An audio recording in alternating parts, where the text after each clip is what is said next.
pourquoi vous êtes-vous inscrit à l'UBAT? Alors, c'est une longue histoire, mais je vais essayer de la faire brève. Donc, en fait, le bonheur au travail, c'est vraiment un concept, quelque chose qui correspond à ce pourquoi j'ai choisi de faire des ressources humaines, c'est-à-dire placer l'humain au cœur des problématiques, et essayer de faire en sorte que les hommes et les femmes qui travaillent dans les entreprises, dans les organisations, etc., soient bien dans leur basket pour justement après être bien dans leur job et donner le meilleur d'eux-mêmes.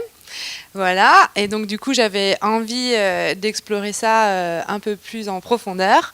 Et il s'est avéré aussi qu'il y a eu un petit alignement des astres, puisque en fait ma DG, ma DGA, etc.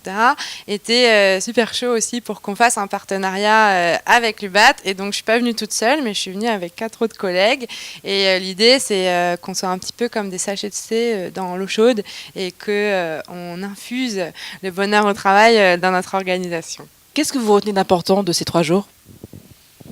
En fait, ce que je retiens d'important, c'est que pour que ça fonctionne, pour que ça prenne, il faut être un peu subversif, il faut devenir un hacker du quotidien.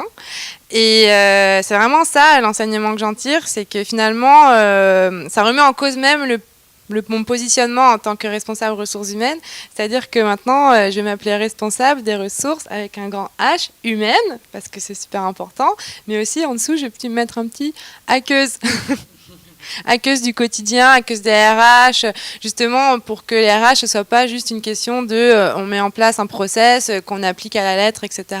Mais plutôt, il y a des règles, effectivement, il y a un cadre, mais on peut être un peu plus libre, s'exprimer davantage au sein de ce cadre, justement, pour quand on a un agent qui vient avec des problématiques, essayer de faire un peu plus du sur-mesure que du copier-coller.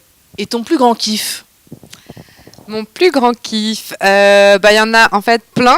Je dirais presque envie de dire, c'est tout l'UBAT, le plus grand kiff, parce que la première journée sur la confiance, ça m'a remis en phase avec mes émotions, ça m'a permis aussi de plus les assumer, etc.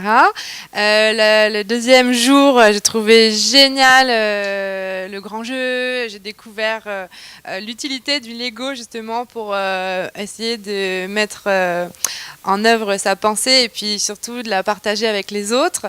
Et puis aujourd'hui, pareil, plein d'outils, plein de clés, on ressort d'ici, on incarne le kiff en fait. Et concrètement, vous avez un peu une idée de ce que vous allez mettre en place au sein de notre entreprise après ces 3 jours de formation? Alors, sur des choses à mettre en place, je ne sais pas encore, mais en tout cas, j'ai plein de propositions à faire. Je vais les inonder de propositions. Je vais leur donner à mon DG et ma DGA tout plein de devoirs de vacances. Ils vont devoir me lire et oui, en fait, après, il y a plein de choses à mettre en place, notamment j'ai plein d'idées en rapport avec la marque employeur sur laquelle on est en train de travailler, sur la démarche qu'on pourrait adopter pour la définition des valeurs, pour faire travailler le CODIR justement sur la définition de la vision.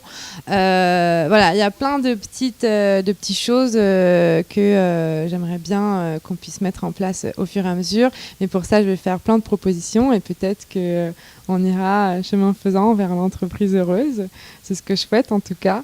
Et voilà.